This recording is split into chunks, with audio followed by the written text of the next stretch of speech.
What up, guys? Welcome back to another episode of the Barbell Brigade Talk Show. I'm with Joey Flexx and Silent Mike. And the question I wanted to ask you, Joey, is a lot of powerlifters, after they've been competing and training for a few years, and people start looking up to them and for advice, and they want to start coaching. In your opinion, what is the best way to start becoming a coach? Okay, and then I want to hear Mike's take because I know Mike has like delved in that realm with like trainers and stuff. But I think if you are getting into the sport, obviously like personal experience is going to be like really important. So you need to. I think there's value in having some sort of experience as a lifter yourself, so you can be relatable, you know, to your lifter. Also, like having just life experience in general. Like, have you been through adversity? Have you dealt with things that you can like extrapolate like value from, and then give that to a lifter, you know, to somebody that may be drawn to your look or drawn to something about you. You know, can you provide value to them? And I think that's like the most important thing. Like, there's definitely people who, I mean, I've taken coaches from being like football coaches and transitioned them to being powerlifting coaches because I know the values that a football coach has. And I know that like young powerlifters coming up can absolutely, you know, benefit from, you know, those types of things. But then also like just be a sponge. So like try to be as knowledgeable as possible. And you need to have like some method of like vetting out like the bad information, whether that be like experimentation with your own lifting or things that have worked with like yourself and your lifters that you can say, okay, like this person said this, and that's an interesting way of thinking about it. I've done this. Like, okay, I can see where maybe this fits into something that I know works, or is this just like insane? You know what I mean? Also, putting in the groundwork. So you gotta go out there. I would go to as many meets as you can. In my early days, I would go up to. It's kind of like how you know, like cameramen, they'll go up to like an influencer and say, hey, so and so, this is my work. You know, I'd love to like shoot some stuff for you, and then you can like build a relationship. I would like go to meets and be like, hey, like, you know, this is like way back in the day, like in the USPA days. I'd be like, you know, shout out to Steve Dennison. Shout out to Steve Dennison. You know, you go to those lifters and like, okay, like I handled all my lifters in the morning session. You know, the heavier, like stronger lifters are at night. Like, I know this guy like doesn't have a handler. Hi, my name's like, you know, Joey. I'd love to like help you out. And then that way you're getting the reps in, you're getting the work in. That was like back then. Do you ever work at a commercial gym as a personal trainer? Yes. Because we used to have mandatory floor time where you'd have to do that. Yeah. You just walk the floor and like help people. You see like an old lady curling wrong and you correct her form for free. Which is kind like of same idea. Yeah, it's like risky because like you gotta like, you know, you don't want to like. Yeah, you don't want to go to the bro. I do have something to say about that, but no, so, for sure. For working in commercial gym, so I worked at LA Fitness for a couple years. As a personal trainer? Yeah, I did personal training on my side for a couple years. I had my first client when I was 16. My stepdad was a good trainer in Beverly Hills, and he would give me like I would train like the kids of like the rich people. Yeah, those people. No, bro, literally like, and you learn a lot about working with people. I also worked in gyms, so I was just in it. Like I was just working in gyms. I was also very passionate about training myself. And one thing that I did learn from a commercial gym is the way they do it there. I don't know if they do it like this now, but it's like in an hour you'd see 2 people. And I would just like try to hustle. So I would like, yo, I'll take your shifts or whatever for like other people.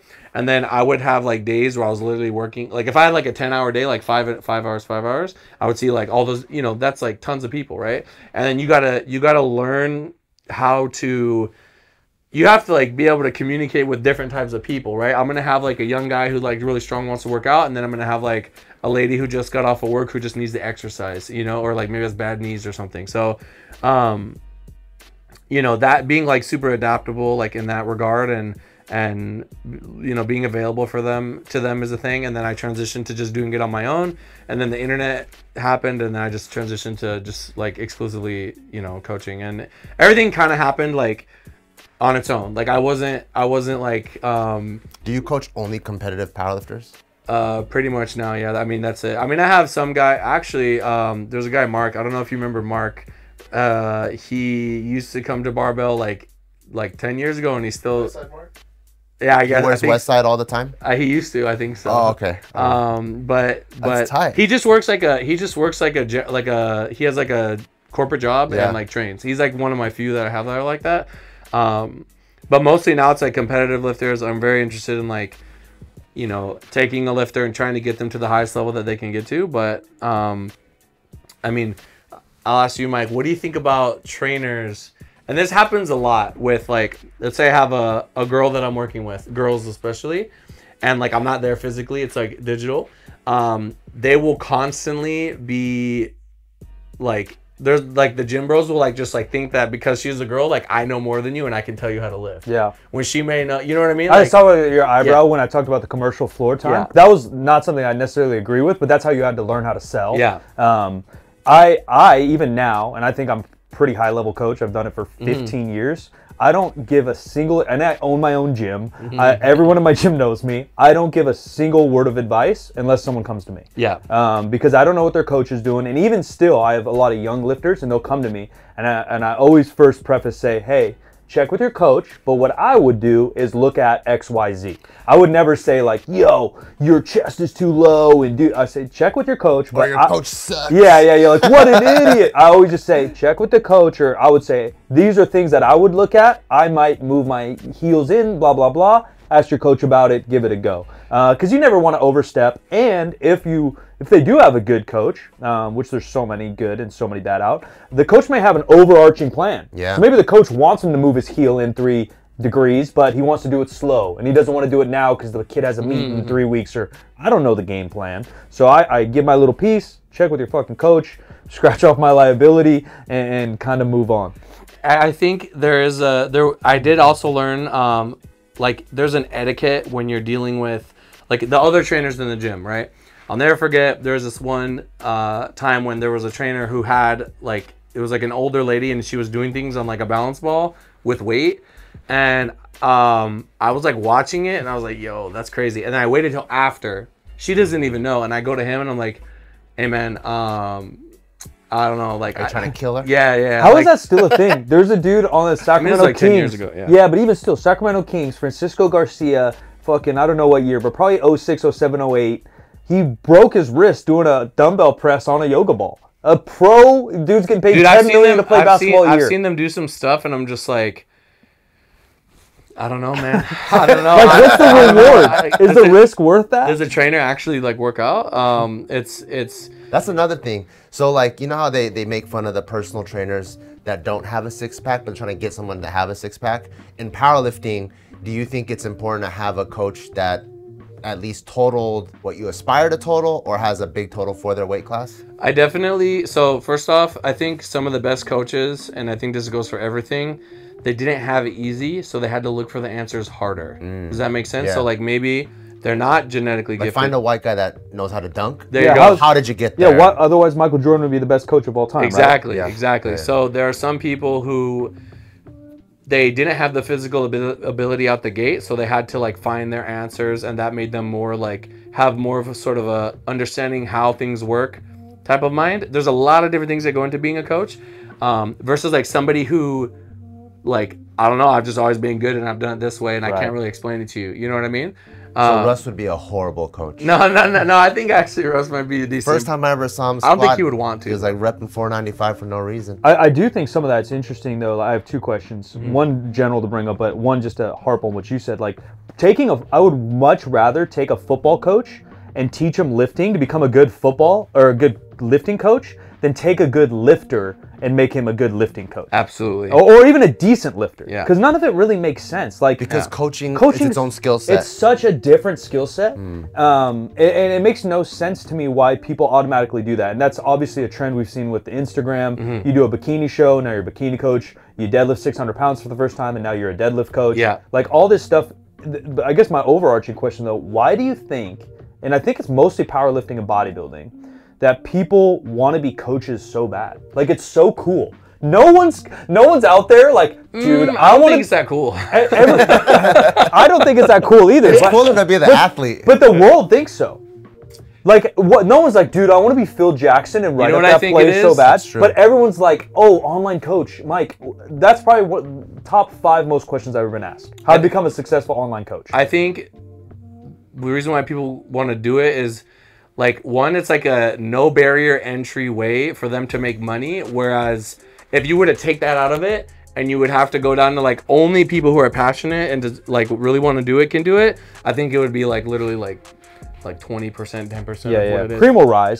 Yes, and this is why. So for as long as I've been doing this, money driven, you think? Since the day I stepped into this gym, right? Yeah. There's always been, well, actually, no, because back then nobody was doing it. It was literally just like, it was like Mark Bell would make videos.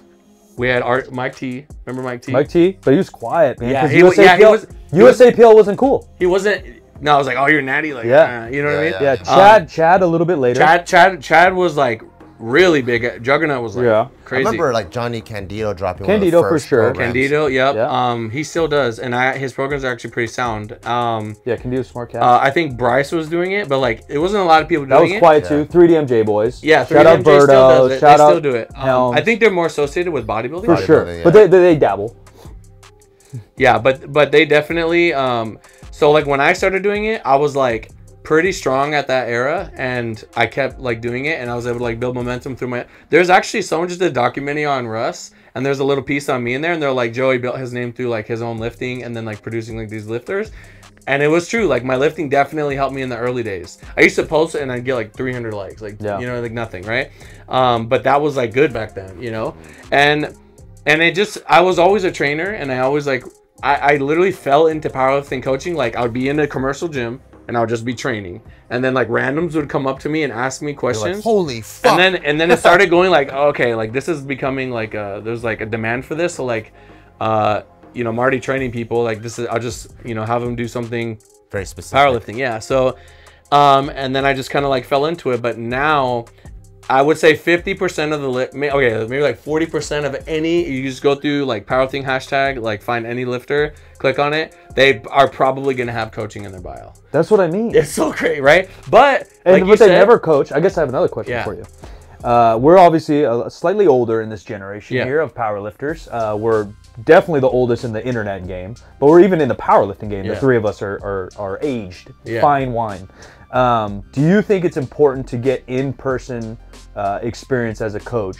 Because I bet you before you start online. Yeah, we want to talk percentages, right? So we click on any powerlifter on Instagram. 40% of them are probably coaching somebody somehow or have it in their bio. Yeah, and then I would say 5% of them either have a cert or have actually coached in person, right? Yeah. I think,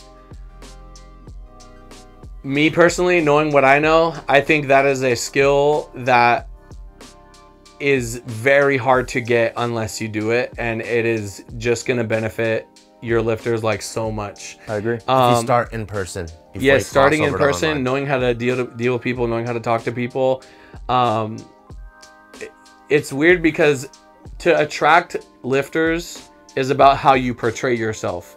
But then when you really get into it, and this is why you said the cream will rise to the top. I've never been bothered by like a million different coaches being out there, because like I know that what I've done in the decade that I've been here, like it is not easily replicated, and it may not be replicated. So, and that's me though. And like when young guys ask me like, how do I get into it?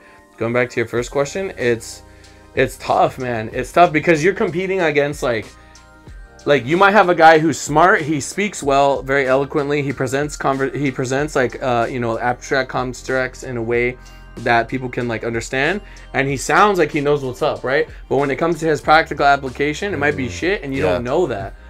You're not gonna know that until you kind of get into it. That's why you have to like, you gotta have receipts, like who have you built. I was just watching a podcast with Patrick, David, and Brad, and Patrick was talking about like to have a good mentor, and a coach is a mentor, is like, who have you built? Who have you? And he brought up some basketball coaches and stuff like that. Who have you built? Who have you been able to reproduce? You know, that like look what's happening with the Patriots right now. Like everybody's like, yo, Bill was all Tom. They're like, Bill was all Tom, and it's like, but if Bill is able to do that with a different quarterback, then he's gonna kind of become like, oh God, like now he's, you know what I mean? So that's why it's important, I think, to find that, and I think that comes with time. And a lot of young coaches, like if you're coming up and like you don't have that right now, and you're like, you know, you take it as like, like he doesn't think I can do it. No, I do think you can do it, but you just have to do it, and then show people that you don't need to make the next like Russ. You just need to take someone from A and, you know, or from A and get them all the way to like W? Z. Yeah, W. Oh. W. You might not get to Z. Yeah. You might not get to Z. Yeah. And genetics play a role for sure. yeah. Sure. For sure. Yeah. Genetics, your mentality, how you were raised, all of that. Also, what does your life allow you to give up in order to do it? Like sometimes like I'll have a lifter who's like at that top, and then I'll say like, look, this next one's gonna be really tough. I'm gonna need you to gain 10 pounds. And I feel bad asking that because it's like, man, this is what I think it's gonna take. But in our off season, I think we should do the bulk and then we'll cut it back down. I know it's a pain in the ass, and if they want to do that, they'll do it because they're like, I'll do it. And I just recently had Keiko do something like that, and like he's now at the lower weight lifting as if he was a bigger lifter. And that's like, sometimes you just got to do that because you're not gonna. It's like bodybuilding, right? You got to bulk. Yeah.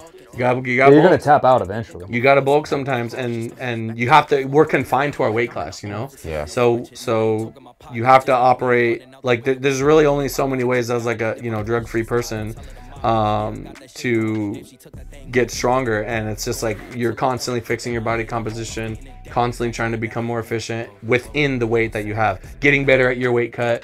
When they shut the world down, everybody got stronger because they were just at home lifting. Yeah. There was DoorDashing. Yeah. DoorDashing. and eating. Everyone moved up a weight class. Yeah. Yeah. So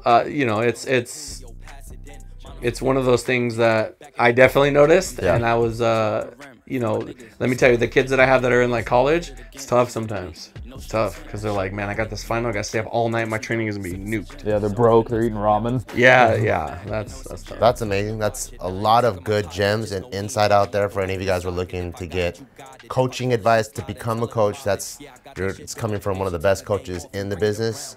Where can they find you if they want to like learn more about coaching or even get coached by you in general? FlexTrainingSystems.com with 2 X's, or JoeyFlex7 with 2 X's on Instagram. Yeah. Or you go to Bartquan and the second best coach or you go to what is this called? What is Good this? Company? Good Company. We don't coach. I don't coach nobody. I have 2 clients. That's it. Good See you luck. guys next time. Peace.